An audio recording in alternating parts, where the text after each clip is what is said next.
স্বাগতম জনাইছোঁ আপোনালোক সকলোকে কৃষি আৰু বিজ্ঞান নামৰ আমাৰ এই চেনেলটিলৈ। আমাৰ আজিৰ এই ভিডিঅ'ত আমি আলোচনা কৰিম আগতীয়াকৈ কবি খেতি কিদৰে কৰিব পৰা যায়। আমি সকলোৱে জানো যে বজাৰত যদি আমি আগতীয়াকৈ ছিজনৰ চব্জি উলিয়াব পাৰোঁ তেনেহ'লে সেইসমূহ বজাৰত অধিক মূল্যত বিক্ৰী হোৱা দেখা যায়। যদিহে আপোনালোকৰ ওখ বাম মাটি এনেই পৰি আছে তেনেহ'লে সেই মাটিখিনি আপোনালোকে আগতীয়া কবি খেতিৰ কাৰণে ব্যৱহাৰ কৰিব পাৰে।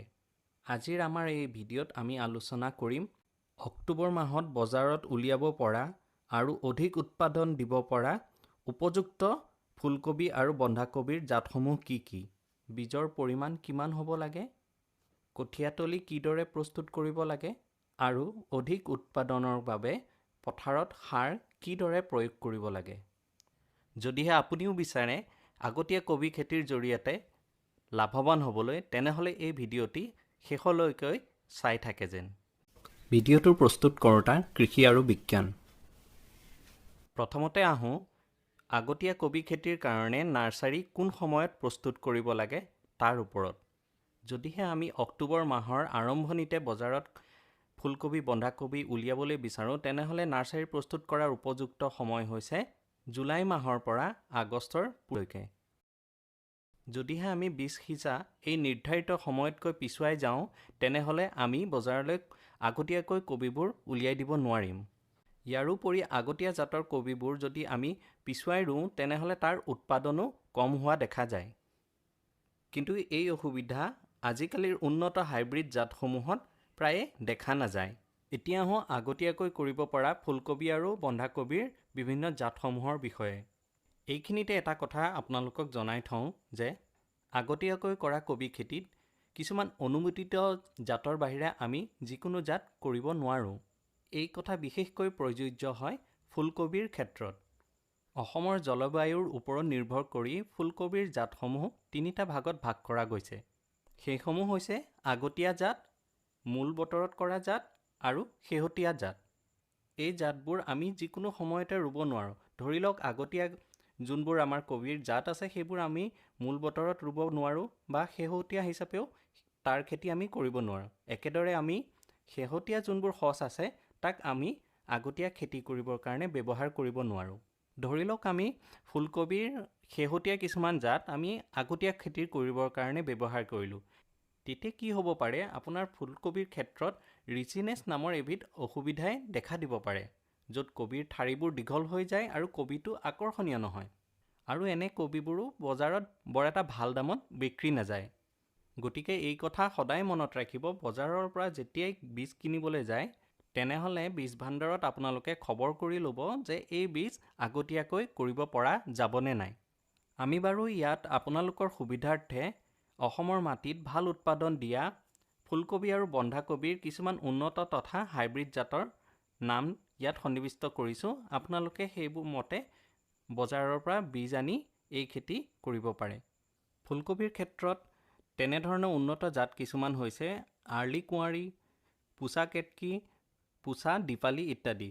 ইয়াৰ উপৰি কিছুমান হাইব্ৰিড জাত আছে যিবোৰে অসমৰ মাটিত খুব ভাল ফলাফল দি আছে। তেনে কিছুমান জাত হৈছে monsoon queen, CFL 1522, SV 4051 AC।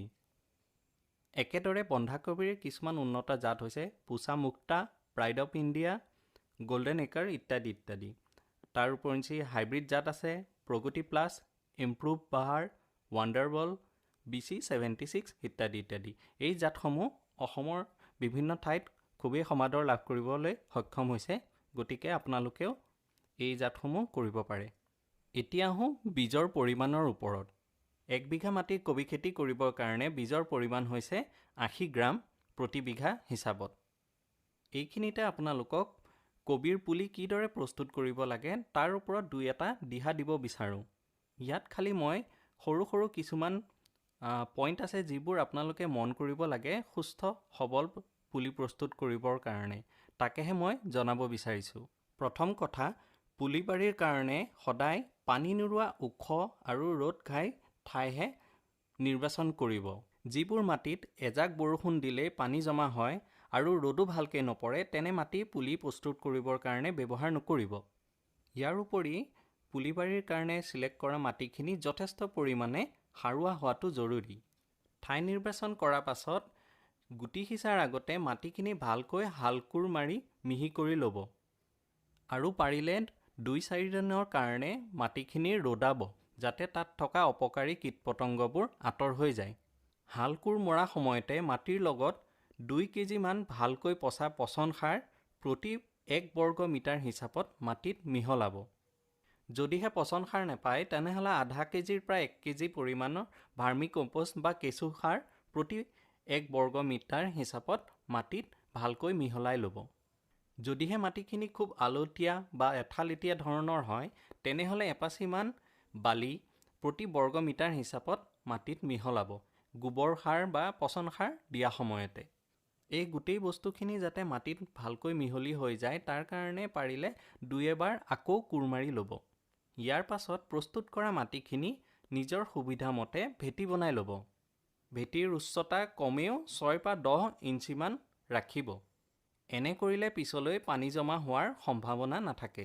ভেটি প্ৰস্তুত কৰাৰ পিছত আমাৰ দ্বিতীয় কামটো থাকে ভেঁকুৰনাশক দৰৱেৰে গোটেই মাটিখিনি শোধন কৰি লোৱাটো।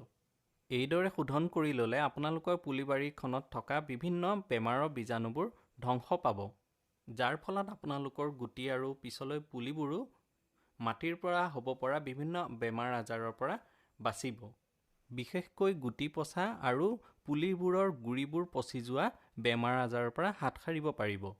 এই সামান্য সাৱধানতাখিনি আপোনালোকে মানি চলিলে আপোনালোকৰ বহুতো টকা ৰাহি হ'ব। যিহেতু বীজৰ দাম বহুত বেছি হয়, বিশেষকৈ আপোনাৰ যোনবোৰ আমাৰ হাইব্ৰিড চিড থাকে, হাইব্ৰিড বীজবোৰ থাকে তাৰ দাম খুবেই বেছি হয় আৰু যদিহে সেইবোৰ আমাৰ নাৰ্চাৰী বেডত পচি যায় তেনেহ'লে আমাৰ বহুতো টকা অবাবত পানীত পৰা দৰে হয়। পুলিবাৰী মাটিখিনি শোধন কৰিবলৈ কেপ্টান বা কেপ্টাফ নামৰ ভেঁকুৰনাশক দৰৱবিধৰ 2 গ্ৰাম প্ৰতি লিটাৰ পানী হিচাপত মিহলাই ল'ব। এতিয়া এই মিশ্ৰণ প্ৰস্তুত কৰি ৰখা ভেটিবোৰত জিঞ্জাৰীৰে সৈতে ঢালিব। মন কৰিব যাতে এই মিশ্ৰণখিনি মাটিখিনিৰ 8 ইঞ্চিমান দলৈকৈ সোমাই পৰে।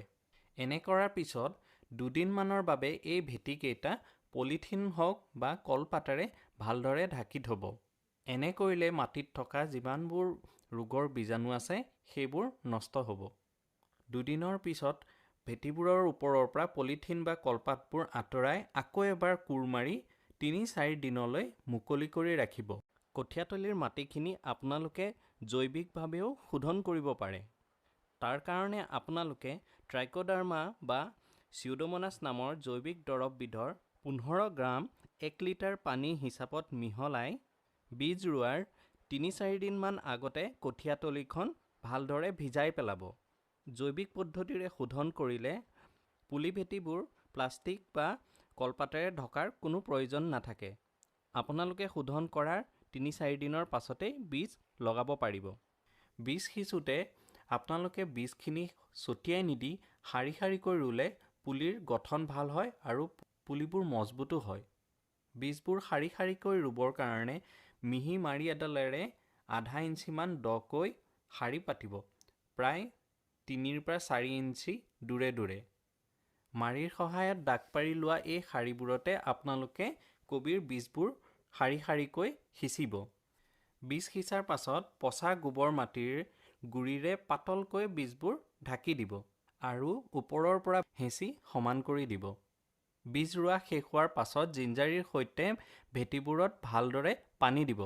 পানী দি উঠাৰ পাছত ভেটিবোৰ কলপাত বা খেৰৰ সহায়ত গুটি নগজালৈকে ঢাকি ৰাখিব। গুটিবোৰ যেতিয়াই গজিবলৈ ধৰিব তাৰ পাছত কলপাত আৰু খেৰবোৰ গুচাই দিব আৰু পুৱা আৰু আবেলি পাতলীয়াকৈ জিঞ্জাৰীৰ সহায়ত পানী দিয়াৰ ব্যৱস্থা কৰিব। এইখিনিতে কৈ থওঁ যে জুলাই-আগষ্ট মাহত ৰ'দ বৰষুণৰ প্ৰকোপ খুব বেছি হয়। গতিকে পুলিবাৰীখন ৰ'দ বৰষুণৰ প্ৰকোপৰ পৰা বচাবৰ বাবে বীজতলীৰ ওপৰত চালি দিয়াৰ ব্যৱস্থা কৰাটো অতিকৈ জৰুৰী। চালিখন খেৰ বা নাৰিকল পাত বা পলিথিন ব্যৱহাৰ কৰিও বনাব পাৰে আপোনালোকে। এই চালিখন তেতিয়ালৈকে ৰাখিব যেতিয়ালৈকে কবিৰ গুটিবোৰ গজি 2-3 পটীয়া নহয়গৈ। যদিহে বেছি টান বৰষুণ অহাৰ সম্ভাৱনা দেখে তেনেহ'লে চালিখন আকৌ দিয়াৰ ব্যৱস্থা কৰিব। পুলিবোৰ ৩-৪ পতীয়া হোৱাৰ পাছতো যদি ওপৰত আপোনালোকে ছালখন দি থয় তেনেহ'লে পুলিবোৰ ৰ'দৰ পোহৰ ভালকৈ নোপোৱাৰ কাৰণে লিংলিঙীয়া আৰু দুৰ্বল হ'ব। যেতিয়াই পুলিবোৰৰ বয়স ২৫ৰ পৰা ৩০ দিন হ'ব সেইসমূহ মূল পথাৰত ৰোৱাৰ ব্যৱস্থা কৰিব। মন কৰিব, পুলি মূল পথাৰলৈ নিয়াৰ ৭ দিনমান আগৰ পৰাই পানী দিয়া পৰিমাণ কমাই আনিব। এনে কৰিলে পুলিবোৰ পাছলৈ পথাৰত সহজতে নমৰে। পুলিবোৰ উঠোৱা আগে আগে যদিহে পুলি ভেটিটো পানীৰে তিয়াই লওঁ তেনেহ'লে পুলিবোৰে শিপাত কষ্ট নাপায় আৰু পাছলৈ পথাৰতো সহজতে গজিবলৈ সিহঁতে জোৰ পায়। এতিয়া আহোঁ কবিৰ ভাল উৎপাদন পাবৰ বাবে কি কি সাৰ দিয়াটো প্ৰয়োজন হয়। সাৰৰ বিষয়ে কোৱাৰ আগতে আপোনালোকক এটা কথা জনাই থওঁ যে কবি খেতিত পানীৰ খুব বেছি প্ৰয়োজন হয়। গতিকে পথাৰত পানী দিয়াৰ ব্যৱস্থা থকাটো অতিকৈ জৰুৰী। যদি পানী দিয়াৰ ভাল ব্যৱস্থা নাথাকে তেনেহ'লে সাৰৰ যিখিনি উপকাৰিতা থাকে সেইখিনি আপোনালোকে সম্পূৰ্ণভাৱে লাভ কৰিব নোৱাৰিব। সাৰৰ কথা কোৱাৰ আগতে আপোনালোকক জনাই থওঁ যে কবি খেতি কৰিবৰ কাৰণে বাছনি কৰা মাটিখিনি যথেষ্ট পৰিমাণে সাৰুৱা হোৱাটো দৰকাৰ। সেয়েহে কবি খেতিৰ বাবে ঠিক কৰা মাটিডৰাত হাল বোৱা সময়তে যথেষ্ট পৰিমাণে পচন সাৰ বা গোবৰ সাৰ দিব লাগে। সাধাৰণতে বিঘাই প্ৰতি প্ৰায় ১ টন দিয়াটো প্ৰয়োজন হয়। যদিহে আপোনাৰ মাটিখিনি যথেষ্ট পৰিমাণে সাৰুৱা হয় আৰু পচন সাৰ থাকে তেনেহ'লে তেনে মাটিত ৰাসায়নিক সাৰ দিয়াটো বৰ এটা প্ৰয়োজন নহয়, যদিহে আপুনি হাইব্ৰিড জাতৰ কবি খেতি কৰা নাই। যদি হাইব্ৰিড জাত লগায় তেনেহ'লে ৰাসায়নিক সাৰ দিয়াটো জৰুৰী হয়। ফুলকবি খেতিৰ বাবে ৰাসায়নিক সাৰৰ পৰিমাণটো হৈছে প্ৰতি বিঘাত ইউৰিয়া ২০ৰ পৰা ২২ কেজি, ছুপাৰ সাৰ ৫০ কেজি, পটাছ সাৰ 11 কেজি আৰু ইয়াৰ লগতে আমি বোৰাক্স ১ কেজি প্ৰতি বিঘা হিচাপত দিব লাগে। একেদৰে বন্ধাকবিৰ বাবে এই সাৰৰ পৰিমাণ হৈছে ইউৰিয়া ২৮ৰ পৰা ৩০ কেজি, ছুপাৰ সাৰ ৫০ কেজি, পটাছ সাৰ ১৩ কেজি আৰু বোৰাক্স ১ কেজি। পথাৰত সাৰ দিয়াৰ নিয়ম: আপোনালোকে ছুপাৰ সাৰৰ সম্পূৰ্ণ অংশ, পটাছ সাৰৰ সম্পূৰ্ণ অংশ, লগতে ইউৰিয়া আধা ভাগ আৰু বোৰাক্স সাৰৰ সম্পূৰ্ণ অংশ শেষৰ চাহ হাল বাওঁতে মাটিত দিব। বাকী ৰোৱা আধা ভাগ ইউৰিয়া পুলি ৰোৱাৰ ৩০ দিনৰ পিছত গোবৰ বা মাটিৰ লগত মিহলাই পুলিৰ গুৰিত বা দুটা শাৰীৰ মাজত ছটিয়াই দিব। অসমৰ কিছু কিছু ঠাইত বৰণ নামৰ মাইক্ৰ'নিউট্ৰিয়েণ্ট বিধৰ মাটিত অভাৱে দেখা দিয়ে। বৰণৰ অভাৱ হ'লে কবিৰ ঠাৰিডাল ফোঁপোলা হয়, ভিতৰৰ অংশ গেলি পৰিব পাৰে বা ক'লা হৈ যাব পাৰে আৰু ফুলকবিৰ যোনটো বগা অংশ আমি খাবলৈ ব্যৱহাৰ কৰোঁ সেইবোৰত মুগা বৰণৰ দাগ পৰে। সেয়েহে এনেধৰণৰ অসুবিধাৰ পৰা হাত সাৰিবৰ কাৰণে আপোনালোকক বোৰাক্স দিবলৈ কৈছোঁ আৰু বোৰাক্সত এই বৰণ নামৰ মাইক্ৰ'নিউট্ৰিয়েণ্টবিধ প্ৰচুৰ পৰিমাণে পোৱা যায়। এইখিনিতে আপোনালোকক আগতীয়াকৈ কবি খেতি কৰাৰ এটা অসুবিধাৰ কথা কৈ থওঁ। সেইটো হৈছে কেতিয়াবা আগতীয়াকৈ কৰা কবি খেতিত কীট-পতংগৰ আক্ৰমণ বেছি হোৱা দেখা যায়। লগতে বৰষুণৰ কাৰণেও কেতিয়াবা খেতি নষ্ট হোৱাৰ সম্ভাৱনা থাকে। গতিকে এই খেতি কৰাৰ আগতে এইসমূহ কথা মনত ৰাখিহে আগবাঢ়িব। আশা কৰোঁ আপোনালোকে ভিডিঅ'টো চাই উপকৃত হ'ব। যদি ভিডিঅ'টো চাই ভাল লাগিল তেনেহ'লে ছাবস্ক্ৰাইব আৰু শ্বেয়াৰ কৰি আমাক উৎসাহিত কৰে যেন। ধন্যবাদ।